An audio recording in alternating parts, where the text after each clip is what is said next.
Na aula de hoje vamos falar das aplicações da antropometria. As medidas antropométricas geralmente são representadas pela média e desvio padrão.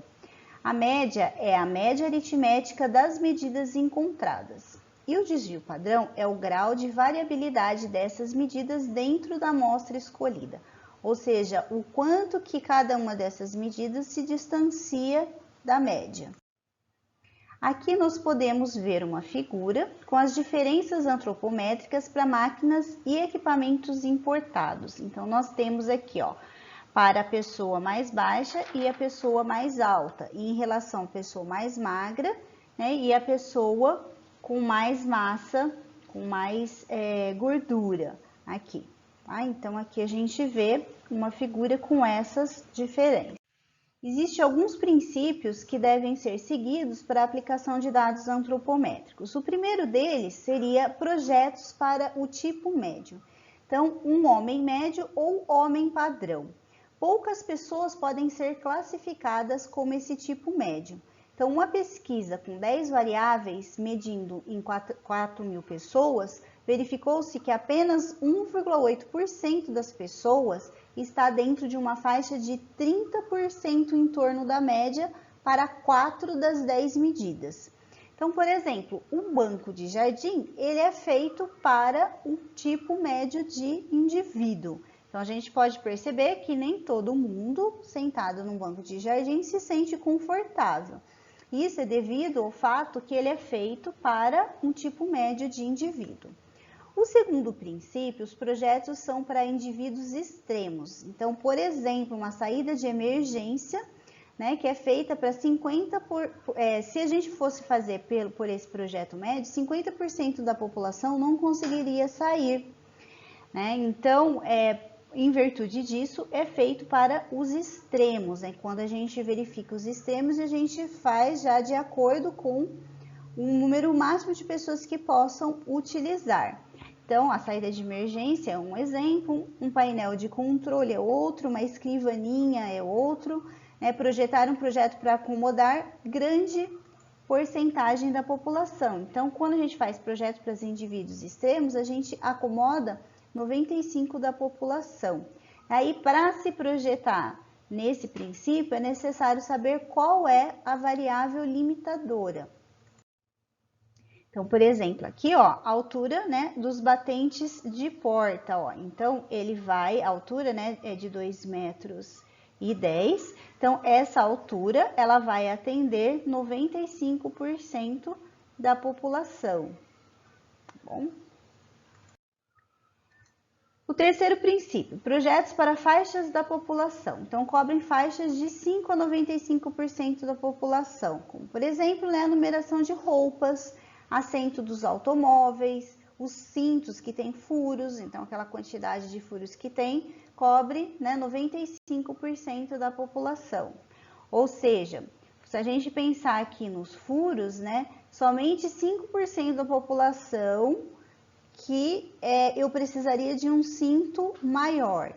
E somente 5% da população eu precisaria de um cinto menor do que o primeiro furo que a gente tem, vamos dizer assim.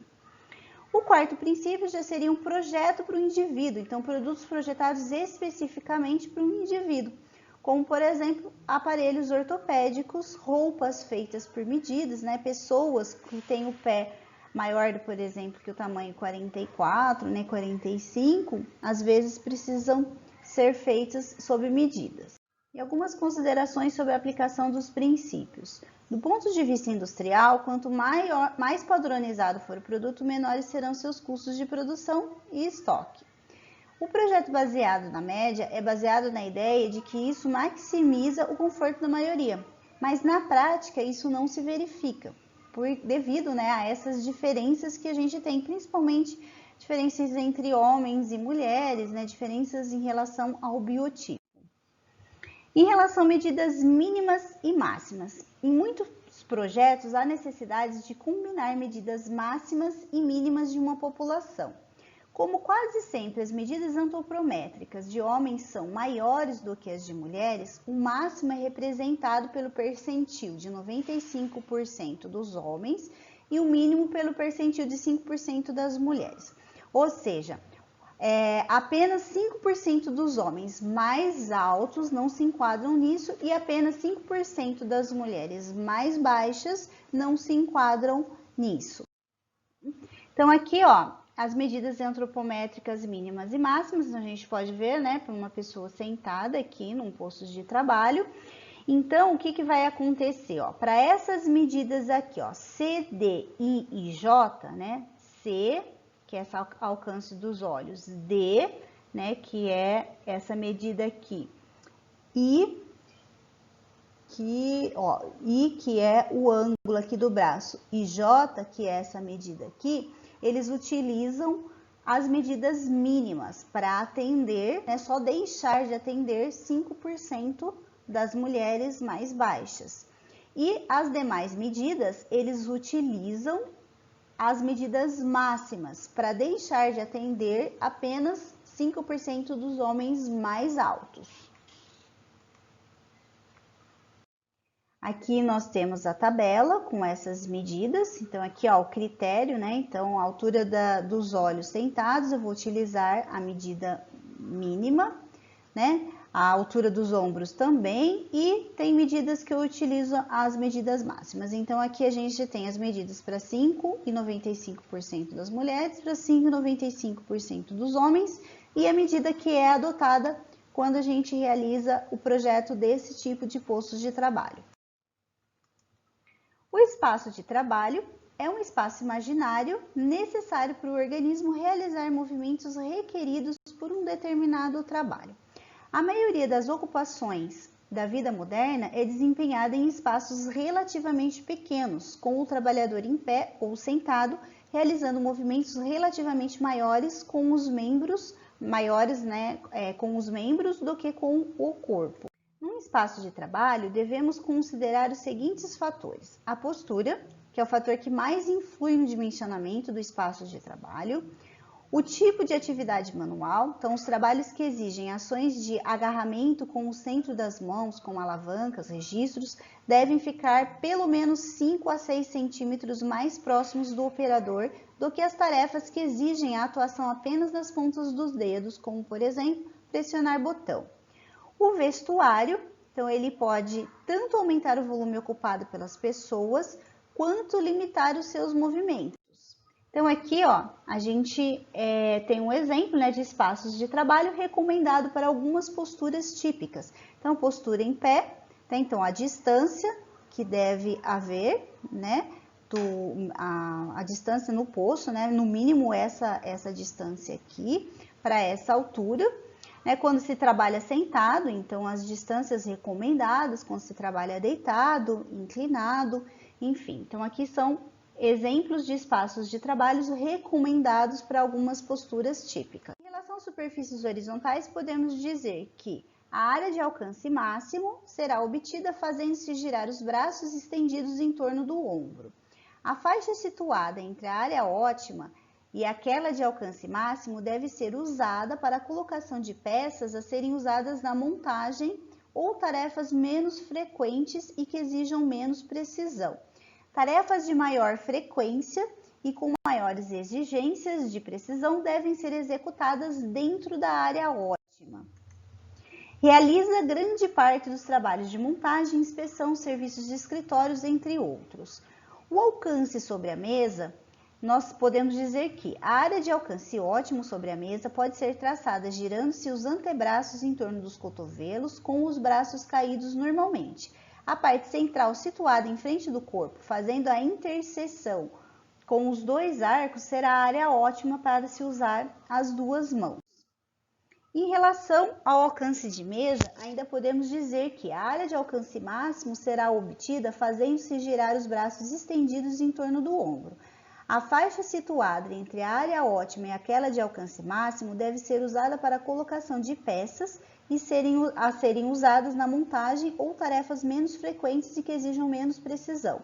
Tarefas de maior frequência com maiores exigências de precisão devem ser executadas dentro da área ótima.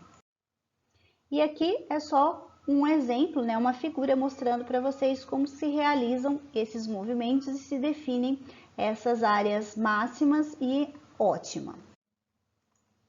Em relação à altura da mesa para o trabalho sentado, algumas variáveis influenciam nessas decisões, que são a altura do cotovelo, o tipo de trabalho a ser executado, né? E na hipótese de se fazer uma mesa regulável, essa deveria ter entre 54 e 74 centímetros de altura. Então, aqui ó, nós temos a altura poplítea, que é a do assento, a altura do cotovelo acima do assento e as medidas. Então, aqui ó, nós pegamos para 5% das mulheres, pegamos as medidas mínimas e as medidas máximas, né, para os homens, que seria 95% dos homens. Então, aqui, se a gente somar essas medidas, nós temos um total de 56,6 e 74, o que significa que esse assento, se ele for regulável, ele tem que ter entre 54 e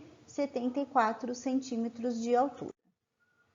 Então, aqui nós vemos, né, em formato de figuras, uma mesa fixa, uma mesa regulável. Então, se ela é regulável, ela vai de 54 a 74. Se ela for fixa, ela tem que atender tanto homens quanto mulheres, então ela vai na proporção máxima de 74. Só que aí é necessário um apoio para os pés, para que essas mulheres, né, esses 5% das mulheres também sejam atendidas. E aqui uma cadeira que é regulável de 47 a 57 centímetros, e nesse caso aqui a cadeira ela é regulável de 37 a 47 centímetros, já que a mesa também é regulável. Aqui as alturas recomendadas para superfícies horizontais de trabalho na posição em pé. Então, aqui nós temos trabalho com precisão, trabalho leve, trabalho pesado. Então, diferencia, né, a altura dessas mesas, é a título de curiosidade para você. O problema do assento é o suporte para o peso do tronco. Em virtude disso, é necessário seguir alguns princípios gerais sobre os assentos. Existe um assento mais adequado para cada tipo de função, as dimensões do assento devem ser adequadas às dimensões antropométricas, o assento deve permitir variações de postura, o encosto deve ajudar no relaxamento e assento e mesa formam um conjunto integrado. Aqui, ó, nessa figura, nós podemos ver a vista frontal e a vista lateral da bacia, né? Mostrando as tuberosidades isquiáticas responsáveis pelo suporte do peso do corpo na posição sentada. Aqui nós podemos ver a distribuição de pressões sobre o assento com estofamento duro e macio. Então, olha aqui a pressão muito maior num assento duro do que num assento macio. Existem diversos tipos de posturas no assento. A postura ereta. Na postura ereta, a coluna fica na vertical e o tronco é sustentado pelos músculos dorsais. Essa postura normalmente é usada nos trabalhos de escritório e fábrica. Ela facilita a movimentação dos braços e visualização para frente, mas ela pode ser fatigante, principalmente se a cabeça ficar muito inclinada para frente. A postura relaxada, o dorso não fica tão tenso. Ele assume a postura ligeiramente curva para frente ou para trás. É menos fatigante e as exigências se tornam menores quando há a possibilidade de apoiar o dorso sobre o encosto da cadeira. As pernas tendem-se a deslocar para frente. Então, aqui nós temos a figura, né, da postura ereta, a postura relaxada e a postura relaxada para frente e a postura relaxada para trás. E aqui, baseado nisso, né, nós temos as dimensões básicas de assento para postura ereta, relaxada e para trás. Então, aqui nós temos todas essas medidas que foram estudadas. Os dois tipos de postura não apresentam fronteiras rígidas. As pessoas que trabalham em posição ereta frequentemente adotam também posturas relaxadas e vice-versa. Exemplo, né? 378 pessoas trabalhando no escritório foram analisadas. 33% dos casos, as pessoas mantêm uma postura ereta. As frequentes mudanças de postura contribuem para a nutrição da coluna e aliviam a tensão dos músculos dorsais.